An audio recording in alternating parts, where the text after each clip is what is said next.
Okay, hello again, my dear students. This is part number 2 with our rectangular waveguide lecture. In the first part, if you remember, my dear students, we have already demonstrated together a general solution for Maxwell's equation, where we classify our solution into three categories, let me say, starting with the transverse electromagnetic wave, or what's called TEM, the transverse electrical wave, and transverse magnetic wave, the TE and the TM.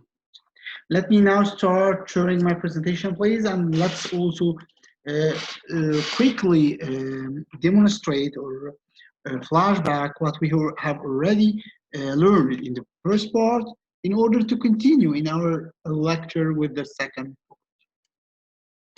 Perfect. Let me now start operating my laser pointer. Okay, so let's start with directly to Maxwell's equation. If you remember, we deal with Maxwell's equation specifically in the phasor form, where we start to solve these equations together in a general manner to get these 6 equations linking our 6 electrical and magnetic field component in the 3 directions. And accordingly, and based on the fact that we know that the Z component, which is the assumed direction of propagation for our solution, we make some sort of classification. We say that we have what's called a transverse component, which are the component not in the direction of propagation, and we have the longitudinal components, which are the component in the direction of propagation. So using these 6 equations, we reach up these 4 equations expressing the 4 transverse component in terms of the 2 longitudinal components. Accordingly, we define 2 solutions. In the first solution, where we have Ez equals 0, Hz equals 0, and also Kc is equal to 0, which is a cutoff wave number. And we call this solution as the TEM solution, or the transverse electromagnetic solution. Actually, in our problem, in the rectangular waveguide, we are not going to go into this solution, because in the rectangular waveguide, TE and TM waves are only exist. TEM will not be a part of the solution, because TEM, as you will maybe later know in your next step in the module, requires at least 2 conductors, and in the rectangular waveguide we have only a single. Now let's turn to the important part in our model, where we start to make another 2 solutions. The first, what's called TE solution, or the transverse electrical solution, where Ez is equal to 0. As you can see now, the 4 transverse components are only a function of the Hz component. And to be sure that this is a valid solution, we have to know that the Kc, or the cutoff wave number, is not equal to 0. Otherwise, the 4 transverse component will tend to infinity. The other solution was the TM solution, where Hz is equal to 0, and as you can see, only Ez exists in the equation, and again Kc should not be equal to 0. In order to solve the TE solution, we have to have a 5th equation, because we have 5 unknowns actually. Our 5th equation was the Helmholtz wave equation, which is nabla square applied over or plus Kc square applied over the Hz is equal to 0. Now you can calculate these Hz and then return back to calculate the other 4 components. Same is applied where we are talking about the TM, where we are going to solve for Ez. So this is simply, or this is briefly, what we have reached by the end of part number 1. In part number 2, we are now focusing on a specific solution for a rectangular waveguide. And in order to make this solution, we have first to understand what is actually the rectangular waveguide. A rectangular waveguide is a 3-dimensional structure in a rectangular form, where we are going to ignore one of the 3 directions, which is the Z direction, the direction of propagation. We will assume that this direction is an infinite direction. So we will consider the cross-sectional direction. Here we have a length equals to A in the X direction, and a length equals to B in the Y direction. By the way, in your next semester course, in the optical system course, we will consider a similar case where the 3rd direction is also finite, and we will call it D, and this will be named by the name cavity. However, this will not be considered as a part of this group. So here we have two finite dimensions, A and B. As you can see, A is greater than B, and this will somehow affect our solution later on. Now, what we are going to do is that we are going to use our TE and TM solutions in order to have a complete solution for our rectangular waveguide. Okay, let's start, for example, with the TE mode. These are the four main equations governing the TE mode, where we are linking the transverse component to the HZ component. And in order to make these four equations capable to be determined, we have first to calculate HZ. And as I just mentioned, we have to calculate this HZ using the wave equation. So let's start first with demonstrating the phase equation, the wave equation, the Helmholtz wave equation, and see how we can use the wave equation in solving our problem. Okay. So generally speaking, we know the wave equation saying that nabla squared plus k squared applied on the HZ component is equals to 0.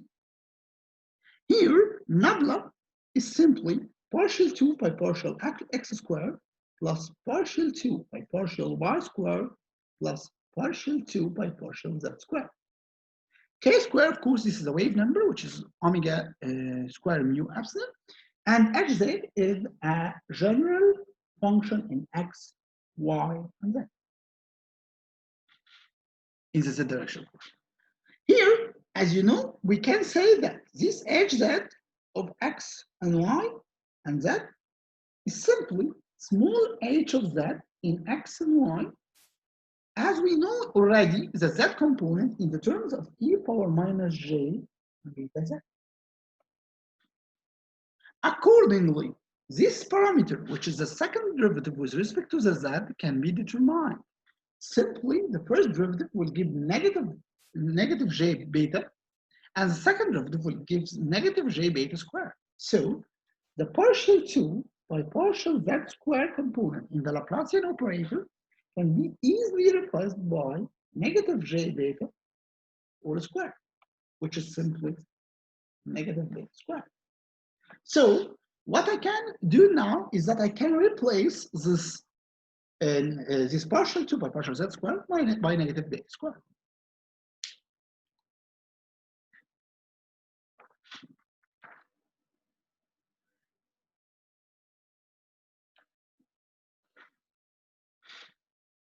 Okay, so now the wave equation will look like partial 2 by partial x squared plus partial 2 by partial y squared minus beta squared plus k squared, all applied on h of z. Now, I'm not so interested with the z component because actually it's a known component. So I just now interested in knowing the h of x and y equal to 0, because I already know e power minus j beta z, so I can exclude it from the solution. Okay. So in this case, what you can do easily is that you can start solving this differential equation. But let's make this differential equation more simple. First, k squared minus beta squared is simply AC squared. So I can rewrite the equation in this way. Partial 2 by partial x squared plus partial 2 by partial y squared minus kc squared, all applied on hz of x and y is equals to 0. As you can see, this is a second order, two-dimensional differential equation. It's a second order because here you have the second derivative. And it's a two-dimensional because you have I'm sorry, this is a plus, not okay, because you have x component or an x dimension and y dimension. That's why it's a second order two-dimensional differential equation. Here, there is a set of mathematical ways that you can solve such an equation with. In our case, we will choose a very simple one. Maybe you already have seen such a solution in your differential equation course, what's called the separation of variables. Very simple. Here, hz of x and y is a function in x and y. So we can separate variable by saying that this function is equal to x capital of x and y capital of y. So the x capital is that part of the function that is dependent only on x, and y is the part of the function that is dependent only on y. Accordingly, you can substitute here by this solution. So you are going to do it like that. When you have partial 2 by partial x squared for x and y, of course, y is a constant with respect to this differentiation. So you have y capital partial 2x capital by partial x squared. Plus the same, now x is a constant, so x capital partial 2y capital by partial y squared. And finally, you have xc squared times x capital y capital, all this equals to 0. So this is in a simple manner. Okay, so now this is our differential equation. Here, in order to make this equation more simple, you can make an overall division for the both right hand side and left hand side of this equation with respect to x and y. You can do this whenever you are sure that x and y are not equal to 0. Here, you are 100% sure that x and y are not equal to 0, because simply, if x and y are equal to 0, this will mean that h of z is equal to 0, and this means that this is a TEM wave, because if you remember, Ez is already equal to 0. So mathematically, you can be relaxed with dividing both sides with x capital, y capital. So by dividing both sides by x capital, y capital, what we will get is as follows. We will have 1 over x partial 2x capital by partial x squared plus 1 over y partial 2y capital by partial y squared plus kc squared, all is equal to 0. Now, again, this is the same equation, but what is nice now is that you separate the terms. Now, this is only an x-dependent term, and this is only a y-dependent term, and this is, of course, a constant. Now, the next step is to split this equation into two separated single-dimensional differential equations. You have a term which is totally functional in x. You have a term which is a totally functional in y, and you have a constant. So in order to make this splitting, you also have to split the constant. So what we are going to say is that kc squared is equals to kx squared plus ky squared. So kx and ky are only dummy constants split from this kc squared. Accordingly, you can split the equation as follows. You will say 1 over x partial 2 by partial x squared is equals, plus kx is equals to 0. And the second equation is 1 over y partial 2 y by partial y squared plus ky squared, I'm sorry, here is a square, is equals to 0. These are the two differential equations you are now intended to solve. Now this is somehow a partially easy differential equation. So let's, for example, take the x equation. We can write it in this manner. We can write it partial 2 x capital by partial x small square equals minus kx squared times x capital. So in this solution, as you can see, now you have a second order differential equation. Usually, I used to solve such differential equation in a conceptual way. What I mean by a conceptual way is, now you have an unknown function called x capital. This unknown function, after doing double derivative, will result with a negative constant called kx squared multiplied with the same original function. So the key now, or the way to think, is that you are searching for a function that after differentiation results with the same function, but with a negative coefficient. If you start thinking about exponential, for example, what if we say that e power minus alpha x? So e power minus alpha x, after the first derivative, it will be negative alpha e power minus alpha x. And after the second derivative, it will be alpha squared e power minus alpha x. Here, as you can see, you have a constant, you have the same function, but this constant is with a positive sign, but you need a constant with a negative sign. So this is not applicable for an exponential term. Okay. What is the other function that y derivative gives the same function? Let's think, for example, sine. What about sine alpha x? So the first derivative of sine is alpha cosine alpha x. And what about the second derivative? It's negative alpha, because the differentiation of the cosine is negative sine. So negative alpha squared cosine, sine alpha x.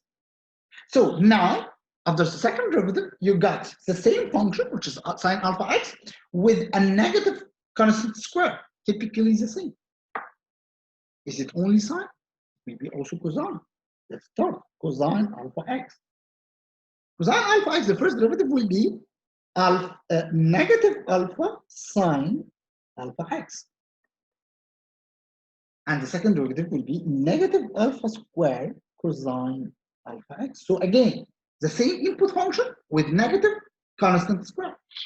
So your solution may be a sine signal or a cosine signal. You have a sinusoidal here. So it's either sine or a cosine. I am not sure if it's a sine or a cosine. So to have a generic differential equation solution, we will write our solution in this manner. So let me first remind you with our differential equation principle. So it's partial 2 by x capital by partial x squared plus equals minus k x all squared times x capital. So generally, the solution of this equation is as follows. It's a cosine kx times x small plus b sine kx times x small. This is a general solution. It can be a sine signal or a cosine signal, either or. On the other hand, we have another equation, which is partial 2y capital by partial y squared equals negative ky y capital squared. This is the other differential equation. Similarly, you can say that its solution is y equal c cosine ky y small plus d sine ky y small. Now you have each independent solution of x and y. Please remember that h of x comma y is simply x capital times y capital. So the solution you are searching for, which is h of x comma y, is a cosine kx plus b sine kx multiplied by c cosine ky plus d sine ky. This is the general solution. Of course, A, B, C, and D are the coefficients, are the constants, coefficients associated with the differential equation solution. Okay, so this is mathematically the general solution. Now, in order to proceed, we have to pick up A, B, C, and D. So we have to have some restrictions, limitations, or what we call a boundary condition in order to get this A, B, C, and D. But please, before proceeding, let's think a bit about how many unknowns we have in this equation. Maybe from the first impression, you say we have 4 unknowns, A, B, C, and D. These 4 coefficients associated with the differential equation solution. But typically, we have 6 unknowns because kx and ky are still unknowns. Okay, you know that kc squared equals to kx squared plus ky squared, but you still have 2 unknowns. So you need 2 equations. So here we are searching for 6 unknowns, not only 4. Let me now return back to our presentation.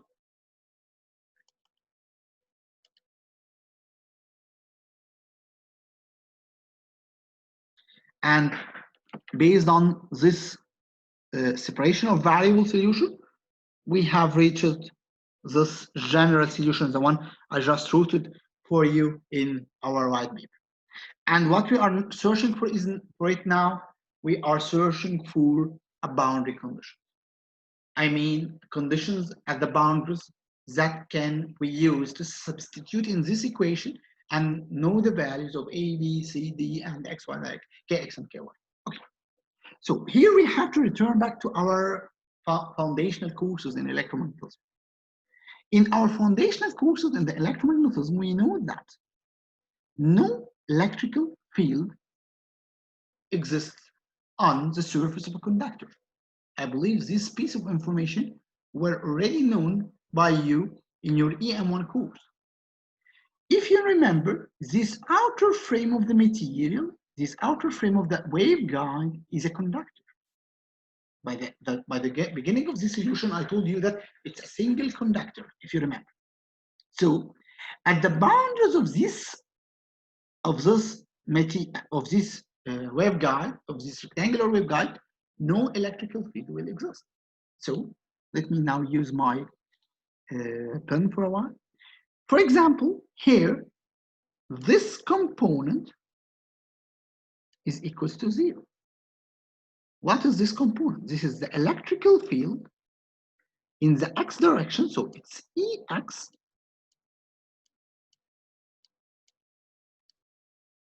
at y equals to 0.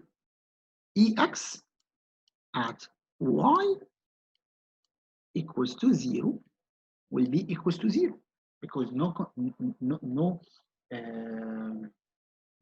electrical field on the surface of a conductor. Similarly, Ex at y equals to b will be equals to 0. Similarly, Ey here at x equals to 0 is equals to 0. And Ey here at x equals to a on this surface is equals to 0. So you can pick up 4 boundary conditions. Again, the bottom surface, Ex is equal to 0, which is the y equals to 0, so Ex is equal to 0. The upper surface, which is divided by y equals b, so Ex equals to 0. The left-hand side surface, which is divided by x equals 0, you have Ey equal to 0. And the right-hand side surface, which is divided by x equal a, you have E equals to 0. So simply now you have 4 boundary conditions. You can use these 4 boundary conditions. So let's me first clear. Okay, so let's now start to use these 4 boundary conditions. So these are the boundary conditions. Ex comma y is equals to 0 at y equals 0 and b, and also is equal to 0 at x equals 0 and a. So let's now return substitute in this equation.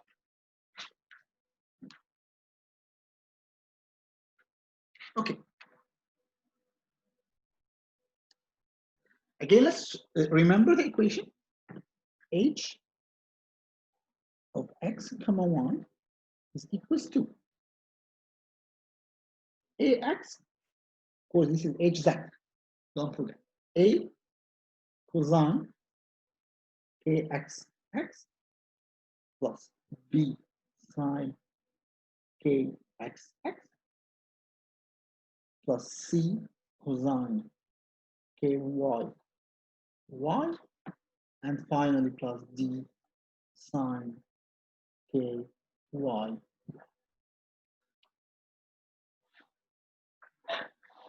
This is a general solution.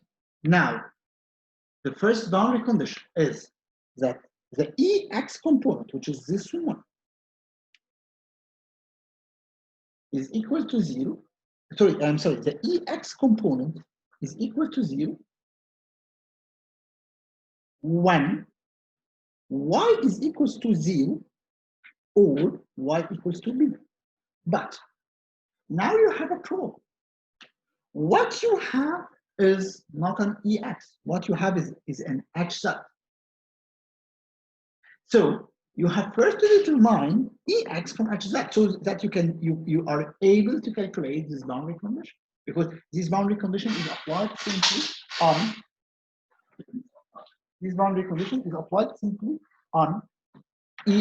EX, but you don't have EX.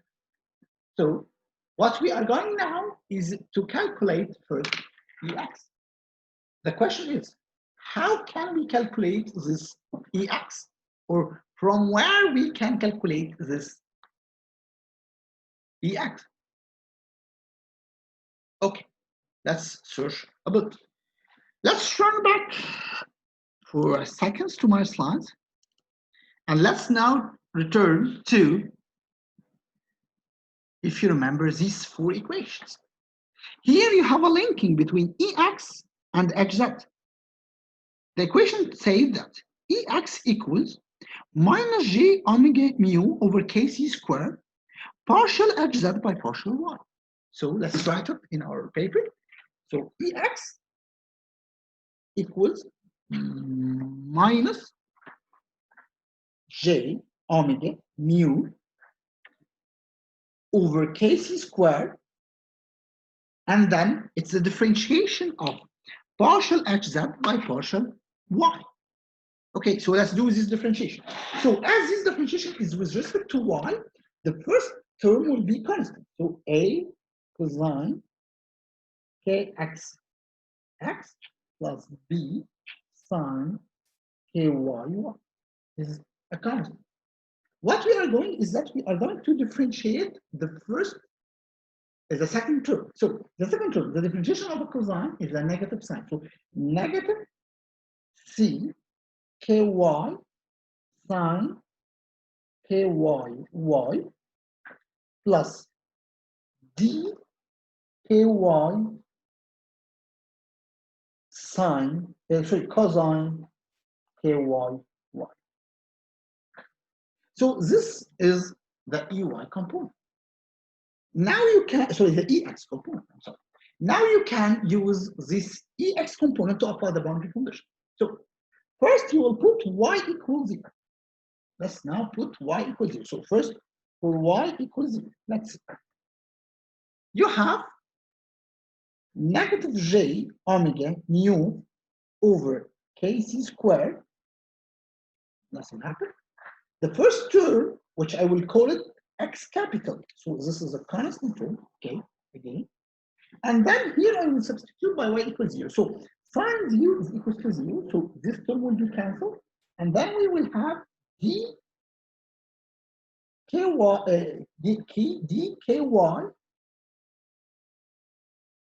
and cosine 0 is equal to 1. All these terms is equal to 0. Again, this is a constant. This is an X-dependent function. And then sine 0 is 0, cosine 0 is 1. So d times ky is equal. Now, in order to have this equals to 0, then either this term is equal to 0, which is impossible, this is a constant, or the X capital function is equal to 0. Again, this is impossible because if this X capital function is equal to 0, then that means that H is equal to 0, and then it means that it's a TEM wave. So this is not applicable. or to have a d equals to 0, or to have a ky equals 0, which is again unacceptable because ky is a separation of a two constants, so it will never be. So the only valid solution here is that we have d is equal to 0. This is the only valid solution to make this equation equal to 0. As far as d is equal to 0, so you get rid from this term from the equation. And now we can cancel this term because d is equal to 0. Let's now turn to the other side of the boundary condition when y is equals to p. When y is equals to p, then we have the following. Here, this is of course ex. So y equals to p, we have ex equal. Again, the constant minus j omega mu over kc squared, the big X function. And then you have minus c ky sine kyb. This is equal to 0. Again, now, this constant will never be equal to 0. X function can never be equal to 0. Ky can never be equal to 0. Is it possible to have c equals to 0? No, it's not possible, because simply, if this c equals to 0, that means that the all y capital is equal to 0, and then that's the h is equal to 0, and there is no solution. So now c will not be able to be equal to 0. The only way is to have sine kyb equals to 0. This is very important. When sine kyp is equals to 0, then kyp, sorry, kyp should be equals to n by, where n is equals to 0, 1, 2, 3, blah, blah. Okay, so this is the first important move. Then ky is equals to n by over b. A very important solution. So now we can rewrite our h z of xy, saying that it's a cosine kx and x, it's a small force, plus b sine ky times 1. C is still unknown, cosine n by over b times 1. This is our new h of hz of xy. Now you get a value for b, for kc. By the way, for ky, sorry. By the way, b is not an unknown. B is a dimension, is a y dimension of the waveguide. So unknown number, it's a known input. So this b is not an unknown. So this is the new h of it. Now we still have another two boundary condition. If you remember, that now return here. So yes. Okay, so now we use the first row here, where we apply e of z equals 0 at y equals 0 and y equal b. But we still have another boundary condition where ey is equals to 0 at x equals 0 and a. So we have to apply this other boundary condition. But in order to apply this boundary condition, we have first to calculate ey. We have hz, we have ex, but we still don't have ey. So we have to calculate ey. How to calculate ey? Now return back to the original equation. Here you can calculate ey. Ey is equals to minus, let me write it, equals ey equals j omega mu over kc squared, and then it is a differentiation of h of z with respect to x. So let's now return back here. So it's j omega mu kc squared, and then I will going to differentiate this with respect to x. Then, of course, the y component will be the same, c cosine n by over b times y. And then we have the second component, which is the x component. And it will be the first, it will be negative a kx sine kx times x plus b kx cosine kx times x. So this is simply the EY component. So now we can use this EY component.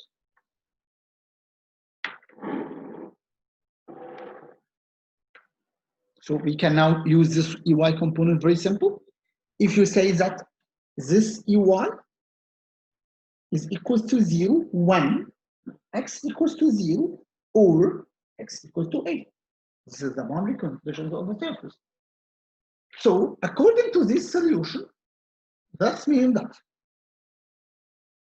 for x equals to 0, let's do it. So x equals 0, then EY will be equals to j omega mu over kc squared, the updated y function, which is c cosine n by here as c, I'm missing, okay, c cosine n by over by, whatever, and then I will substitute x sine 0 is equals to 0, so the first term will vanish, and the second term is b kx, and then this is equal to 0 again. So now again, so for this EY function, this is of course not equal to 0. The y of course is not equal to 0. Kx absolutely not equal to 0. Then the only solution is that b equals to 0. So the b term will disappear. Now let's do the second. What if x equals to a? Then EY equals j omega mu over kc squared, and then you have y function, and then you have the first term, which is negative a kx sine kx a equals to 0. Again, typical. This is absolutely not equal to 0. This is absolutely not equal to 0. Now a will never be equals to 0. Kx cannot be 0, and then sine kx a is the only way to be the 0 function. Now we can proceed.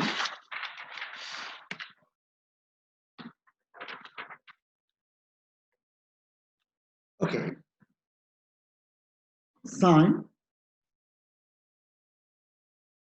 kx a is equals to 0 when kx a is equal to any integral, let me say m pi, where m again is 0, 1, 2, 3. I'm just using another letter instead of n because we already use n. So kx here is equals to m pi over a.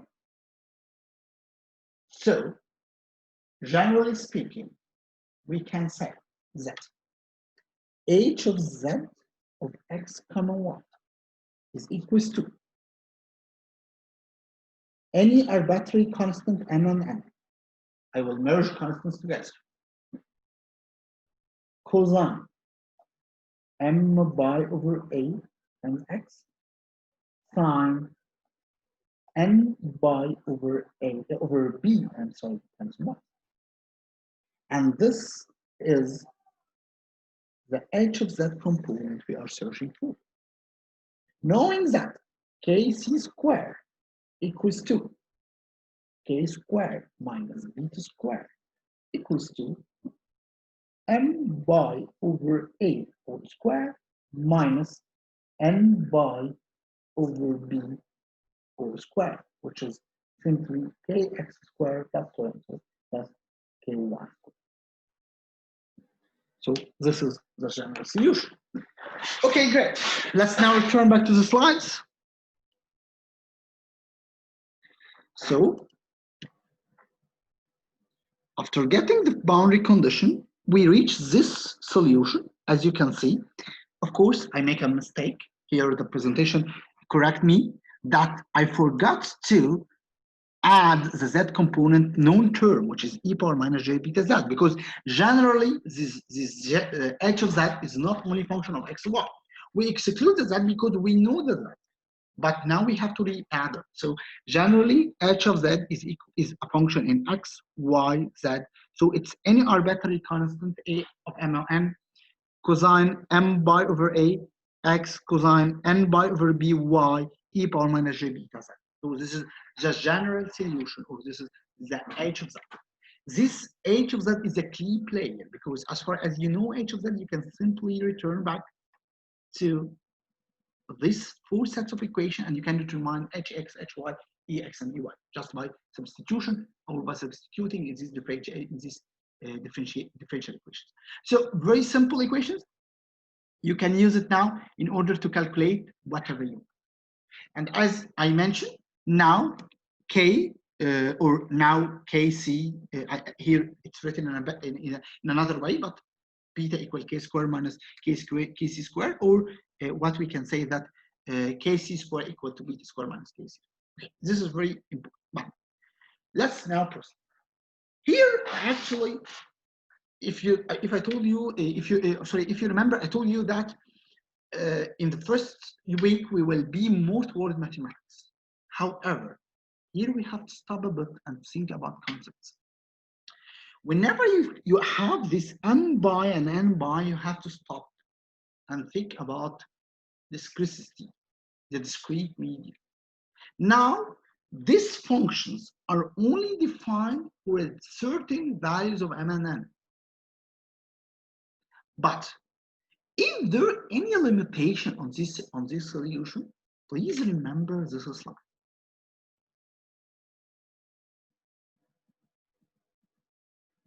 Yes, no, you don't. Oh yeah, this slide.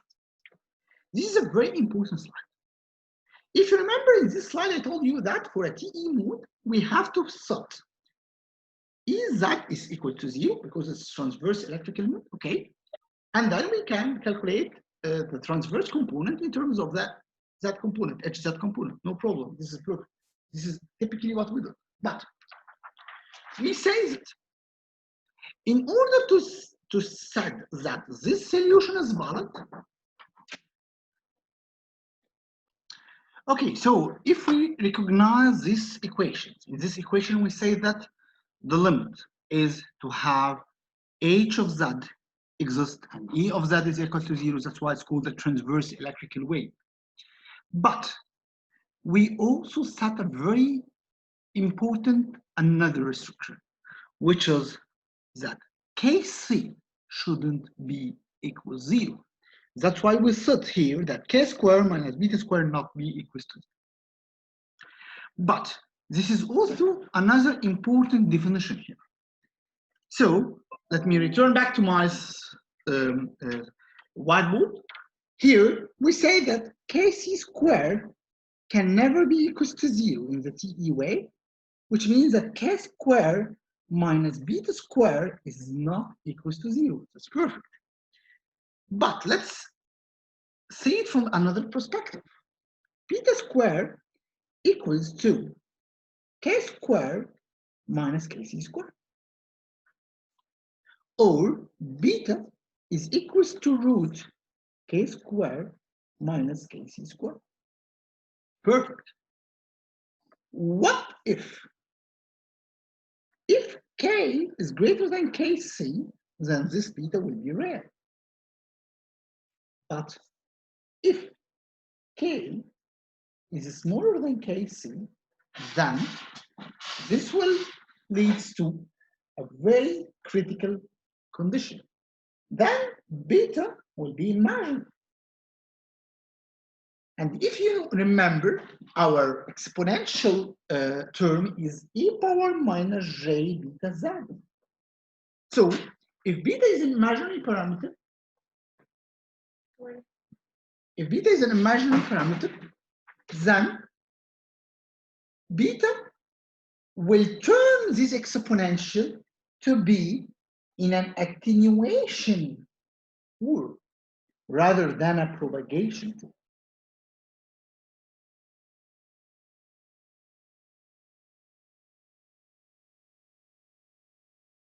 So here, as you can see, this is attenuation because simply I replace beta with j beta, so j square, which is -1. So now this is an attenuation parameter, not an amplification, or not a propagation wave. So you can never have an imaginary beta. Beta should be ket real to have this propagation.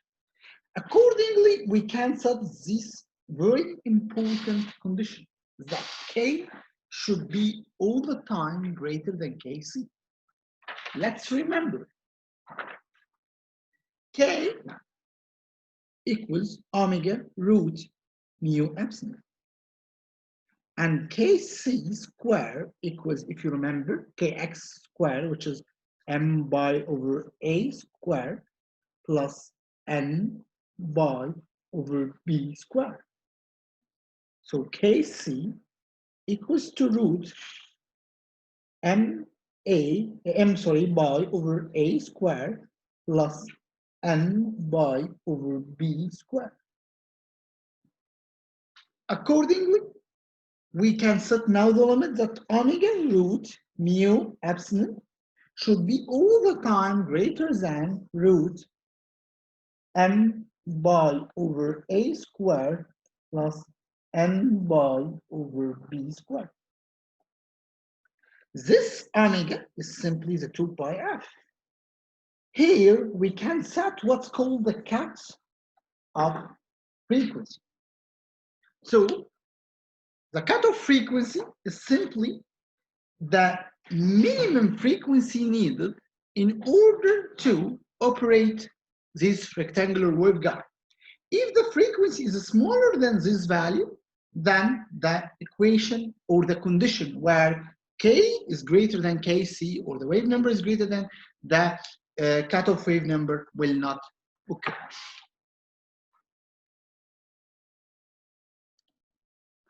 Okay, so this is what's called the cutoff frequency.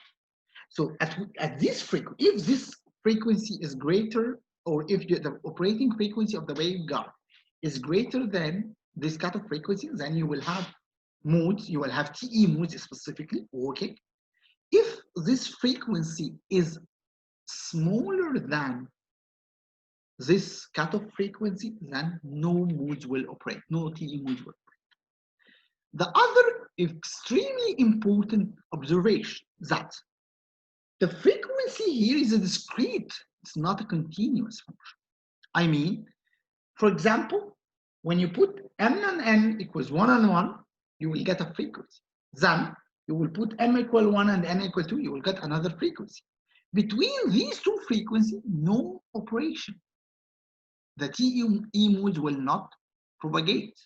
So frequencies are localized inside the rectangular waveguide in a discrete manner. This is a very important observation.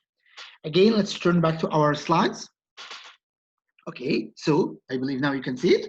So let's turn back here to this definitions. Okay, so now we define the cutoff frequency. Yes, this is K, it should be greater than Kc, and this is the cutoff frequency. This is the general definition of the cutoff frequency. Now, a very interesting question, maybe the last question in this part, is what is our first frequency, the lowest cutoff frequency? As you can see here, that this is cutoff frequency is dependent on m and n.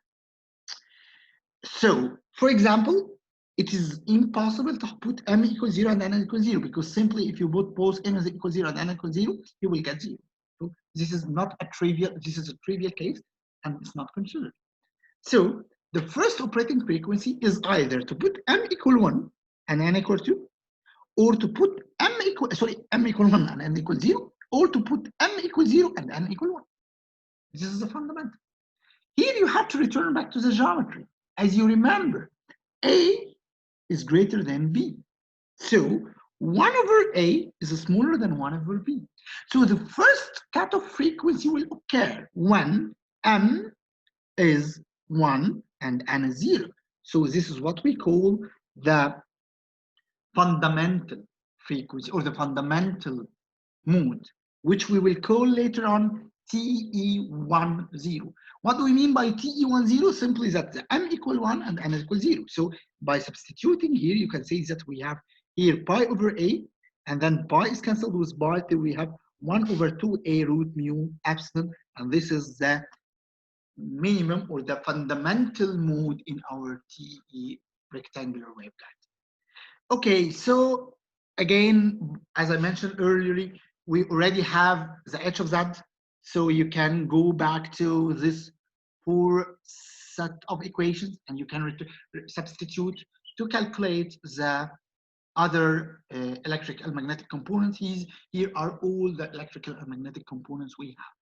So simply, you can now calculate everything by substituting in this equation. So you can get now all the 5 components. Please don't forget that Ez is equal to 0. So we have 5 components and we get these 5 components. If you remember, in the beginning of part number 1, I told you that whenever you are going to solve Maxwell's equation, you are going to solve Maxwell's equation in terms of 2 unknowns, E and H. Each of them has 3 components, so there are 6 unknowns. Now we get the 6 unknowns. We get Ez equals 0, and these are the 5 unknowns. The main question now is how we are going to use this components to determine some realistic parameters. Electrical and magnetic fields components are not realistic parameters. You are not capable in a lab to measure the electrical and magnetic field, or maybe it's not easy one. Maybe it's applicable, but not so easy. What is measurable, for example, is the power losses, the current density, the surface current.